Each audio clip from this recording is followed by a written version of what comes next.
যে দেশতকৈ মামা ডাঙৰ নহয়, কিন্তু আজিৰ তাৰিখত বৰ্তমানৰ অসমত যিদৰে মুখ্যমন্ত্ৰী পৰিবাৰ ইচ্ছামতে নিজৰ কৃষিভূমি উদ্যোগ ভূমি লৈ পৰিণত কৰে, ৰাতিৰ ভিতৰতে যিদৰে হাইৱে তেওঁলোকে নিজৰ ফালে টানি আনে, যিফালে মানুহক উচ্ছেদ কৰে, যিদৰে পাৱাৰ ট্ৰান্সমিশ্যন আনিছে, যিদৰে অসমৰ আৰক্ষীসকলক নিজৰ ব্যক্তিগত ছিকিউৰিটিৰ দৰে ব্যৱহাৰ কৰে, সেইটোৱে আমি গম পাই গৈছোঁ যে আজিৰ তাৰিখত হিমন্ত বিশ্ব শৰ্মা ডাঙৰীয়া অসমখন দেশতকৈ আজি মামী ডাঙৰ হৈ তেনেকুৱা এটা পৰিস্থিতিলৈ লৈ গৈছে।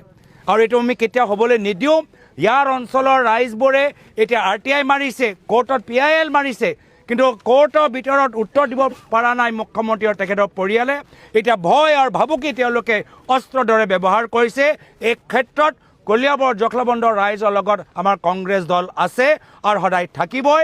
আৰু শেষত গৈ আজি মই দেখিছোঁ ৰাইজৰ মাজত নতুন উৎসাহ। ৰাইজে এবাৰ বিধানসভা নিৰ্বাচনত যুঁজিব, ৰাইজ জিকিব, অসম জিকিব।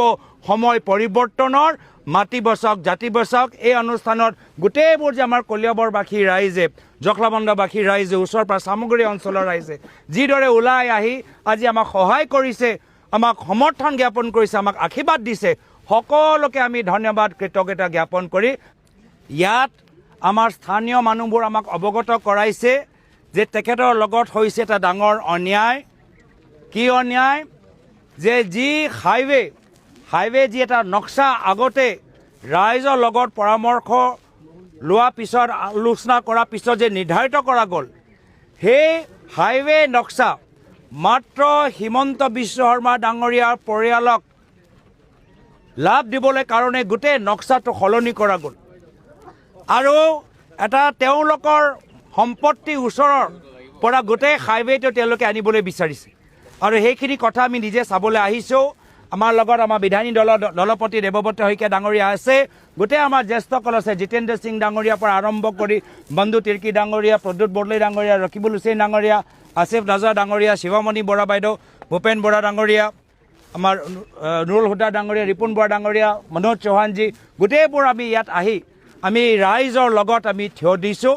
আজি যিদৰে ইয়াত অন্যায় হৈছে, আমি ইয়াৰ পূৰ্বে শুনিছিলোঁ যে দেশতকৈ মামা ডাঙৰ নহয়, কিন্তু আজিৰ তাৰিখত বৰ্তমানৰ অসমত যিদৰে মুখ্যমন্ত্ৰী পৰিবাৰ ইচ্ছামতে নিজৰ কৃষিভূমি উদ্যোগ ভূমি লৈ পৰিণত কৰে, ৰাতিৰ ভিতৰতে যিদৰে হাইৱে তেওঁলোকে নিজৰ ফালে টানি আনে, যিফালে মানুহক উচ্ছেদ কৰে, যিদৰে পাৱাৰ ট্ৰান্সমিশ্যন আনিছে, যিদৰে অসমৰ আৰক্ষীসকলক নিজৰ ব্যক্তিগত ছিকিউৰিটিৰ দৰে ব্যৱহাৰ কৰে, সেইটোৱে আমি গম পাই গৈছোঁ যে আজিৰ তাৰিখত হিমন্ত বিশ্ব শৰ্মা ডাঙৰীয়া অসমখন দেশতকৈ আজি মামী ডাঙৰ হৈ তেনেকুৱা এটা পৰিস্থিতিলৈ লৈ গৈছে।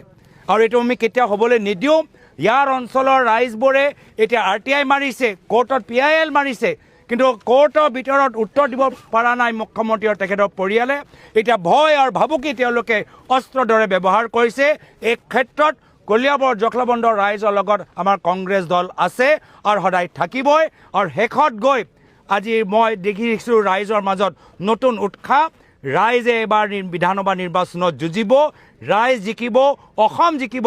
সময় পৰিৱৰ্তনৰ মাটি বচাওক, জাতি বচাওক এই অনুষ্ঠানত গোটেইবোৰ যে আমাৰ কলিয়াবৰবাসী ৰাইজে, জখলাবন্ধাবাসী ৰাইজে, ওচৰৰ পৰা চামগুৰি অঞ্চলৰ ৰাইজে যিদৰে ওলাই আহি আজি আমাক সহায় কৰিছে, আমাক সমৰ্থন জ্ঞাপন কৰিছে, আমাক আশীৰ্বাদ দিছে, সকলোকে আমি ধন্যবাদ কৃতজ্ঞতা জ্ঞাপন কৰি আজি অনুষ্ঠানটি আমি ইয়াতে